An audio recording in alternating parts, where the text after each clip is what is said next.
Hello. This is the third and final part of my summary of B.B. Price's chapter on the vernacular breakthrough, this one on the social context and consequences of that breakthrough. Price's book on medieval thought came out in 1992. So the social context and consequences of the discovery of the vernacular.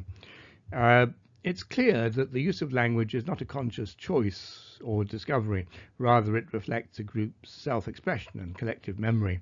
Thus, various groups of people in the Middle Ages, including Waldensian Christians, feudal lords, and poets, found that Latin was not an effectively sufficient means to express themselves, feel closer to God, debate politics, or express their literary feelings.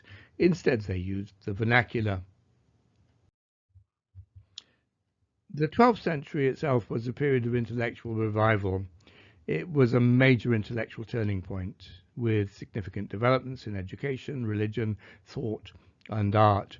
Differently described by various authors, it was not really a renaissance, as there was no rebirth of classical influences as in Italy in the 14th and 15th centuries, but rather a period of cultural dynamism expressed in both Latin and the vernacular.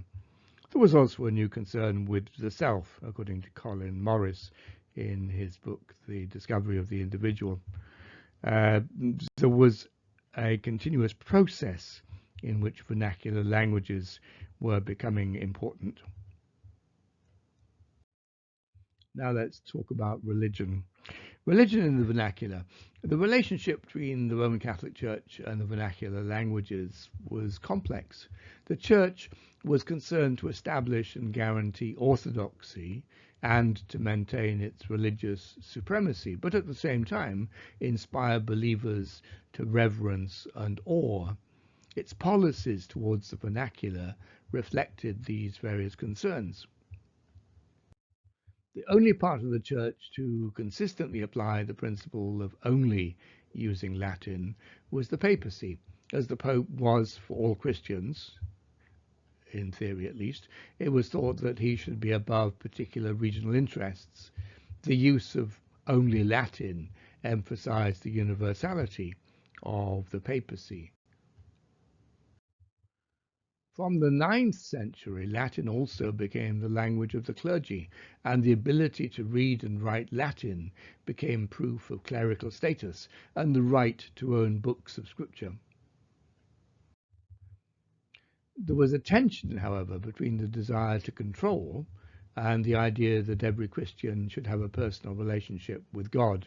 It came to be accepted that communication with and understanding of God depended on comprehension of the Latin of the Bible, and at the Council of Tours in 813 it was recommended that Latin be used in sermons to lay parishioners, as Latin was judged to be the best vehicle for expressing the truth and avoiding deviations from orthodoxy. But most people couldn't understand Latin. The Church therefore encouraged the laity to be taught orally by the clergy and through the use of visual images. The stories of Jesus' miraculous birth and passion were particularly emphasized. Religious orders, such as the Franciscans and Dominicans, taught in the vernacular. The use of the vernacular for religious purposes came to be suspect, however, and linked to heresy. A good example of this are the Waldensians in the 12th century. Vernacular religious texts were seized and burned, and those who possessed them were tried for heresy. Note that the inquisitorial process was conducted in Latin, so if you didn't speak Latin, you wouldn't understand what was happening.